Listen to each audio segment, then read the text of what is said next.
Murthy, and I am studying grade 8. Today I am telling about interesting topic is the universe.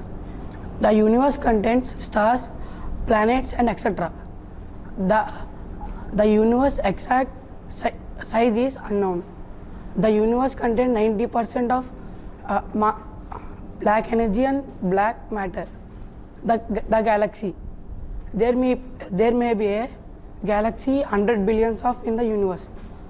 The galaxy contains full of stars. The exoplanets. We know that the thousands of planets are exoplanets orbiting of the stars, full of stars. Thank you. I'm comfortable.